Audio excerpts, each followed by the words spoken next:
John A. Murphy, as you all well know, is the author of Where Finbarr Played, which is the book that celebrates the centenary of sport in UCC. How important, John, was it to you and indeed to UCC? Well, the odd thing was that I wouldn't ever think of myself as being a historian of sport, but because I have an established position as the UCC historian, generally speaking, they asked me to undertake this book as part of the commemorations for the centenary of the Mardyke, the acquisition by UCC of the Mardyke playing grounds. And so I had referred to the sport dimension in previous books, but only kind of fleetingly. So what I was relying on here was my general historical feel for the place, and then I had to do the original research for the sporting world, as it were. And I enjoyed that. It was hard work because it was rushed work, you know. The book had to be completed by December. Over what period of time? Oh, about 9 or 10 months, yeah. And so the text is relatively brief, although the book is big because of all the illustrations. And so what I set out to do was to evoke the atmosphere, the historical atmosphere of sport in UCC, what it felt like, the ethos of the different clubs, the personalities involved, who actually jump out of the archive, so to speak, what it was like to run a club from a student's point of view. And therefore I looked at all the minutes of the students' clubs as well. And all that was great. And so it added immensely to my knowledge of UCC, really. But of course you had a personal experience as well. You were chairman of the boxing club at once. Oh, yes. I was president of the boxing club, yeah. I think whoever asked me to do that was being mischievous, you know, because I'm a non-playing captain in so many respects. But I was also president of the Anti-Vivisection Society during my time in public life, even though I was a hearty meat eater, you know. But anything for a laugh, like. Yeah. But if you were to look, John, at the at the development of sport forensically in UCC, how important was it over the 100 years? Oh, well, it was an essential part of the personality of the place. It wasn't just an add-on or a pastime. And at a very early stage, the governing body had a mission statement. I think it was about 1911, actually. It was on the time they acquired the Mardyke, and said that for every young man and young woman, I know there were very few women in the place at that stage, physical development through sport is an essential part of their overall education, next to book learning itself. So that was very far-seeing. Oh, it was indeed, yeah. It has quite a modern sound, in fact, that kind of thing.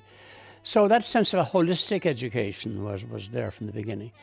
And one of the interesting kind of internal arguments or variance of opinion throughout, and again in recent years, is sport being provided for by UCC for all the students? Is it a kind of a mass participatory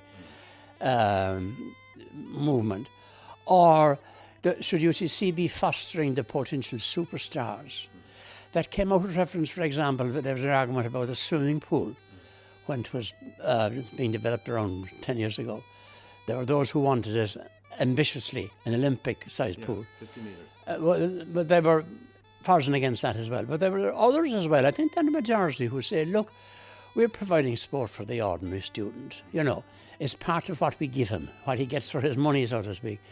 And if it happens that he has special talent, that will emerge and will be encouraged. So it probably is not such a real argument after all, you know. But there was quite a lot of resistance too from the academics towards funding sport here, wasn't there? Well, indifference, I would say, on the part of some academics. I suppose most of the academics would be just academics in that sense, you know. The exception was the athletically involved professor, as it were.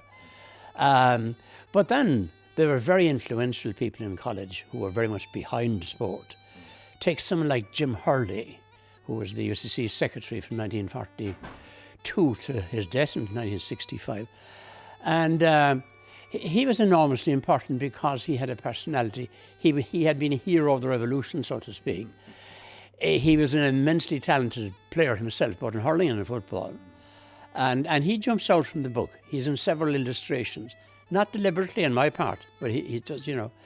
Then at the other end of the spectrum, at the opposite end of the spectrum, was Professor Alexander, W-O-D-C Alexander, who was an Ulster Protestant and who came here as Professor of Civil Engineering in 1906. And from that until he died in 1920, he was very much behind sport. In fact, I think he was an Ulster provincial man himself.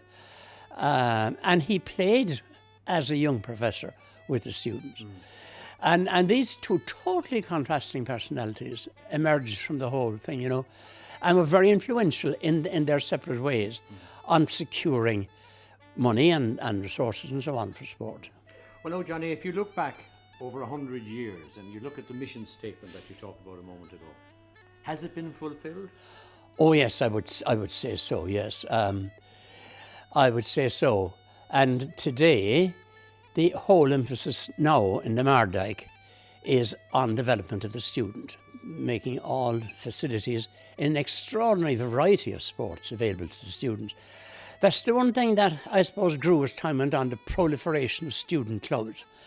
Sometimes people said, the college authorities said, look, this is a waste of money. Why can't I be happy with the clubs they have? It's a diversion of funds from the important, you know. But in the end, it's the student's choice, you know. And some of the smaller clubs have been enormously kind of successful, like canoeing, for example. Tremendous enthusiasm and so on. But if you look back now, John, on the 9 months that has taken you to research and write this book, did you enjoy it? Oh, I did, yes. Like you enjoy all hard work, you know. And it's the outcome that justifies it. The first copy now is sitting at home for the last week or so. And I look at bits of that. I read bits of it, which isn't something I've done with all my books. I haven't read them when I've written them, so to speak. But what's the difference this time? Well, the difference was there was such enthusiasm put into it, not only by me, but my collaborator, Nancy Hawkes, who's the commissioning editor in the President's office, and who was incredibly helpful. In fact, I dedicated my book to her. So there was tremendous expectation waiting for the first copy. But for example, the other morning I was reading the section on rugby, maybe only 2 or 3 pages, kind of setting out the highlights and the ethos and so on. And even though I'm not a rugby man at all, in fact I don't understand what goes on in the rugby field, because I never had time to study rugby since I was a GA master. But I think the rugby section is the best one in the book, really. Yeah. Well, I'm sure everybody who went to UCC, everybody who played sport in UCC will love the book. I hope so, yeah. Okay, thanks very much.